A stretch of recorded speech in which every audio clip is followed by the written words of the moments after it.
তরুণ যুবকেরা, হে আমার বন্ধুরা, হে আমার মুরব্বিয়ানিরা, শুনে রেখে দিন বাবা। আমার আল্লাহ কোরআন মাজিদের ভিতরে বললেন, হে দুনিয়ার মানুষ শুনে রেখে দাও, আমি তোমাদের বেকার সৃষ্টি করিনি। মা খালাকাতুল জিন্না ওয়াল ইনসা ইল্লা লিয়াবুদুন।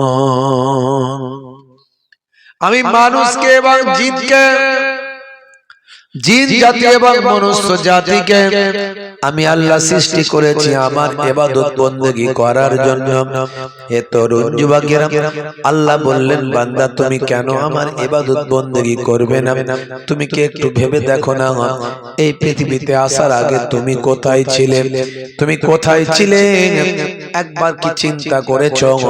আমি আল্লাহ তোমাদের বলি, হে তরুণ যুবকেরা শোনো, কাইফা তাকফুরুনা বিল্লাহি ওয়া কুনতুম আমওয়াতান ফাআহইয়াকুম সুম্মা ইউমীতুকুম সুম্মা ইউহয়ীকুম সুম্মা ইলাইহি তুরজাউন। হে তরুণ যুবকেরা, আল্লাহ বলছেন, বান্দারে এই পৃথিবীতে আসার আগে তুমি কোথায় ছিলে তুমি কি জানো?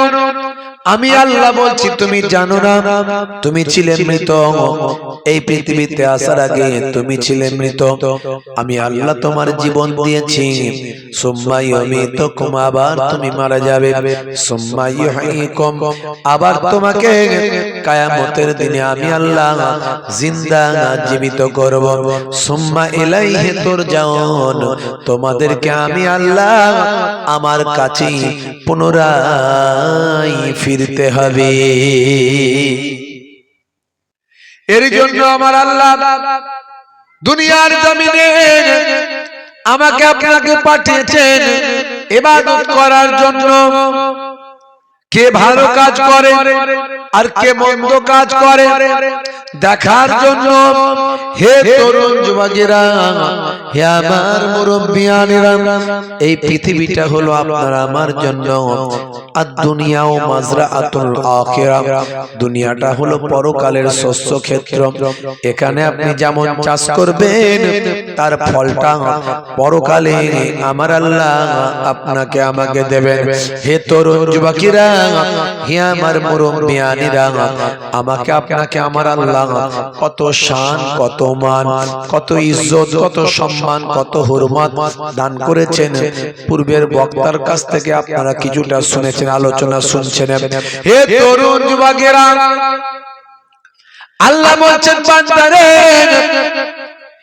হে দুনিয়ার মানুষ শোনো, আমি তোমাদেরকে পৃথিবীর শ্রেষ্ঠত্ব দান করেছি। আমি আদমের আওলাদকে উচ্চ মর্যাদা দান করেছি। লাকাদ কাররামনা বানি আদম, আদমের আওলাদকে আমি আল্লাহ সম্মানিত করেছি। পৃথিবীর বুকে সর্বাপেক্ষা সম্মানিত করেছি আমি আল্লাহ মানুষকে। হে যুবকেরা শুনে রেখে দেন, হে তরুণেরা জেনে রেখে দেন, শুধু তাই নয়, মানুষকে আমার আল্লাহ পৃথিবীর মধ্যে সর্বাপেক্ষা সুন্দর করে সৃষ্টি করেছেন। লাকাদ খালাকনাল ইনসানা ফি আহসানি তাকবীম। বন্ধুরা আমার, আল্লাহ বলছেন, বান্দারে, জমিনকে তোমাদের জন্য আমি আল্লাহ বিছানা বানিয়েছি, আর আকাশকে তোমাদের জন্য ছাদ বানিয়েছি।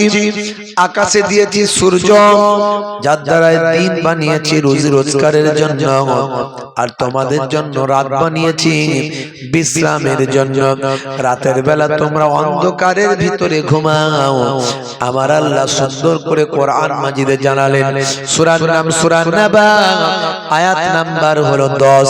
আমার আল্লাহ বলছেন, হে দুনিয়ার মানুষ শুনে রেখে দাও, ওয়াজআলনাল লাইলা লিবাসা, রাতকে তোমাদের জন্য পোশাক বানিয়েছি, 1450 বছর আগের কথাগুলো আল্লাহর কোরআন আজকের যুগে বিজ্ঞান আর বাস্তবতায় প্রমাণিত। এরকম অনেক উদাহরণ দিতে পারি। হে তরুণ যুবকেরা, আজকের যুগের সায়েন্স বলছে 1450 বছর আগের আল্লাহর কোরআনের কথা আজকের যুগে বিজ্ঞান আর বাস্তবতার সঙ্গে মিলে যায়। আল্লাহ বলছেন, রাতকে তোমাদের জন্য পোশাক বানিয়েছি। পোশাকের কাজ হলো শরীরকে ফাঁকা রাখা, তাই তো নাকি? শরীরকে ফাঁকা রাখা তো নাকি? বলছে হ্যাঁ। ওয়াজ শুনছেন তো নাকি? বলছি পোশাকের কাজ শরীরকে ঢাকা রাখা না ফাঁকা রাখা? বলছে ফাঁকা রাখা।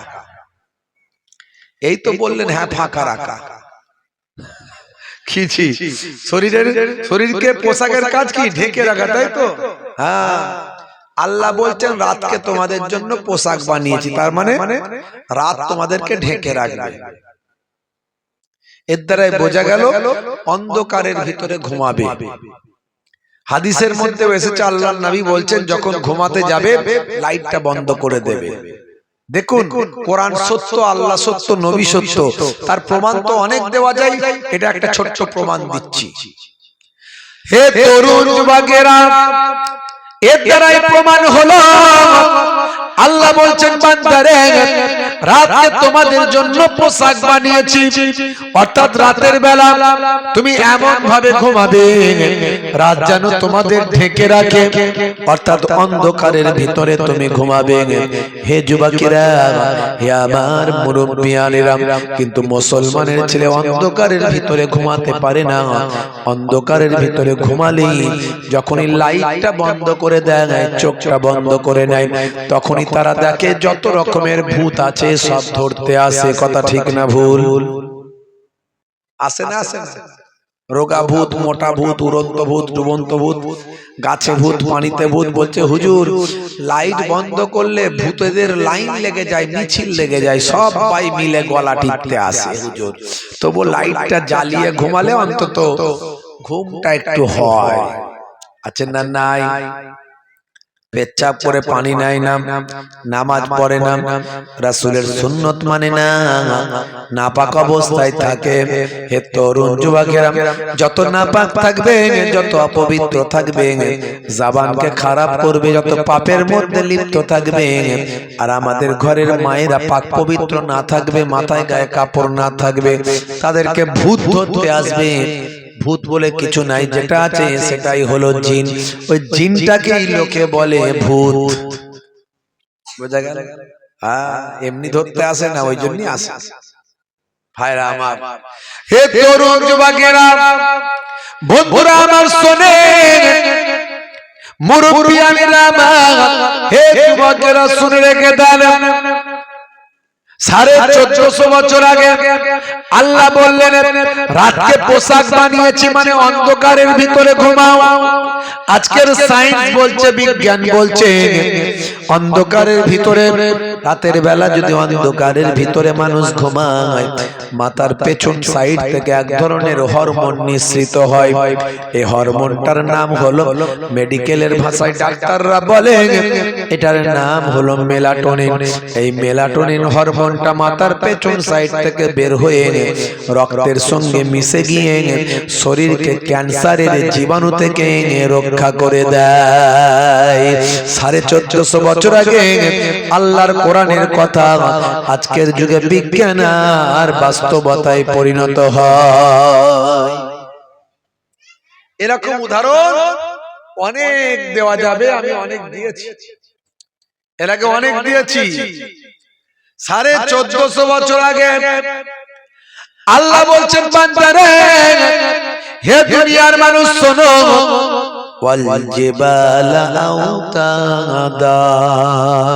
আল্লাহ বলছেন পাহাড়গুলোকে আমি আল্লাহ পেরেকের মতো ঘিরে দিয়েছি। 1450 বছর আগের কথা। সে সময় কোনো সায়েন্স ছিল না, বিজ্ঞান ছিল না, নাসা ছিল না, ইসরো ছিল না। সেই সময় আল্লাহ বললেন পাহাড়গুলোকে পেরেকের মতো ঘিরে দিয়েছি। আজকের যুগের বিজ্ঞানের গবেষণা হলো গবেষণায় প্রমাণ হলো আল্লাহর কথা সত্য।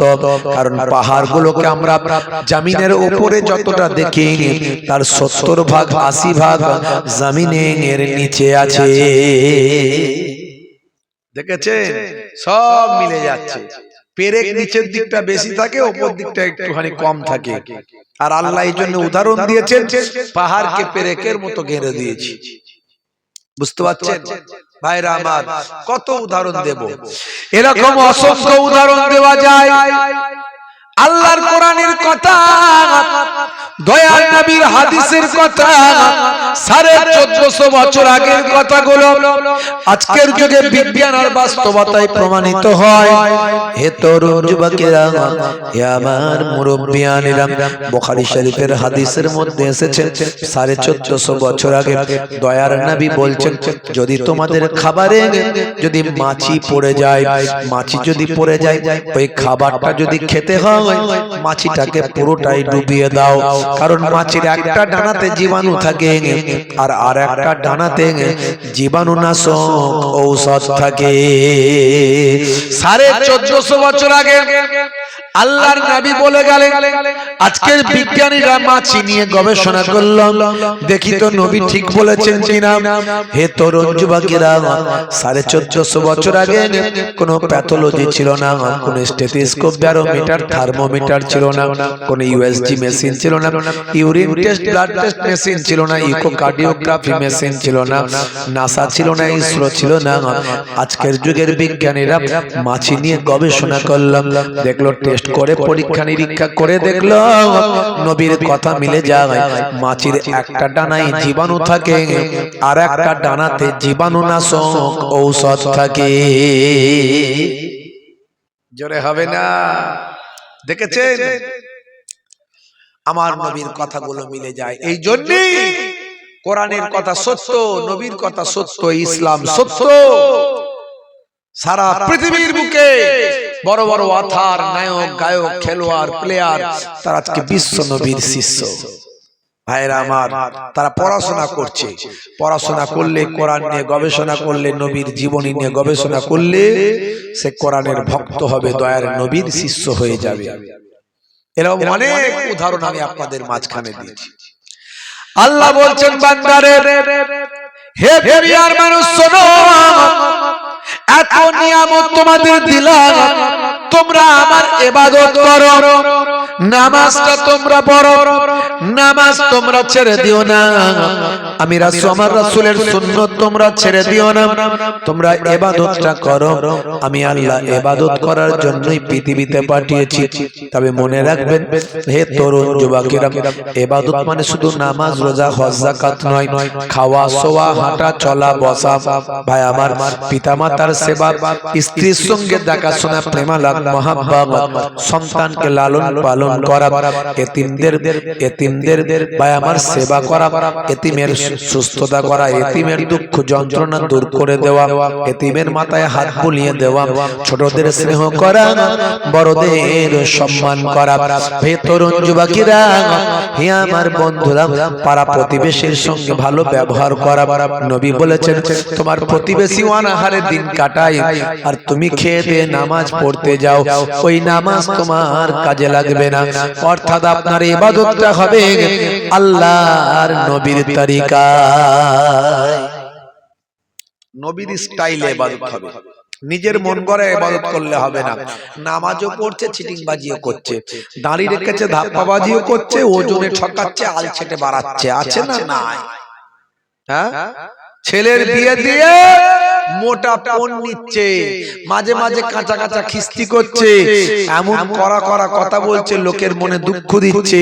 চায়ের দোকানে বসে বসে আসরের নামাজ পড়ে চাচা গীবত চগলখড়ি করছে, আছে না? নাই। তাহলে নামাজটা শুধু পড়লেই হবে না, নামাজ, রোজা, হজ, যাকাত বড় ইবাদত, আর এই ইবাদতগুলোকে রক্ষা করার জন্য আমার নবীর স্টাইলে ইবাদত করতে হবে। হাঁটা, বসা, চলা, খাওয়া, শোয়া, কথা বলা, সব নবী আনা তরিকা জানতে হবে আপনাকে। এই জন্য নবীর জীবনী মোবাইলে একটা ডাউনলোড করে নিন। একটা কোরআন, বাংলা কোরআন মাজিদ উচ্চারণ সহ একটা মোবাইলে ডাউনলোড করে নিন। জীবনে একবার কোরআন মাজিদ শেষ করুন, একবার দয়ার নবীর জীবনীটা পড়ুন, জীবনটা ধন্য হয়ে যাবে। হে তরুণ যুবকেরা, যদি এইভাবে চলতে পারে, এইভাবে যদি জীবন যাপন করতে পারে, আমার আল্লাহর গায়েবী মাদাত পাবেন, আমার আল্লাহর সাহায্য পাবেন। হে তরুণ যুবকেরা, হে আমার মুরব্বিয়ানেরা, কিতাবের মধ্যে দেখতে পাওয়া যায় মাল্লাহুল মাওলা ফালাহুল কুল। বান্দা যখন আল্লাহর হয়ে যায়, কুল মাখলুকাত তার গোলাম হয়ে যায়। মান কানা লিল্লাহি কানা আল্লাহু লাহু, যে বান্দা আল্লাহর হয়ে যায়, স্বয়ং আল্লাহ তার হয়ে যায়। তোমার বুকে রাখো আল্লাহরই ভয়, আসবে না কোনো দিন কোনো পরাজয়। বলুন না সুবহানাল্লাহ। জোরে হবে না? আর জোরে হবে না? তোমার বুকে রাখো আল্লাহরই ভয়, আসবে না কোনো দিন কোনো পরাজয়। হারাম হালাল জেনে, সরল সত্য মেনে, নিষিদ্ধ সব ছেড়ে উঠুক জীবন বেড়ে। যাবে তুমি জান্নাতে, যাওয়া ছিল স্বপ্ন তোমার। তোমার বুকে রাখো আল্লাহরই ভয়, আসবে না কোনো দিন কোনো পরাজয়। বলুন না সুবহানাল্লাহ।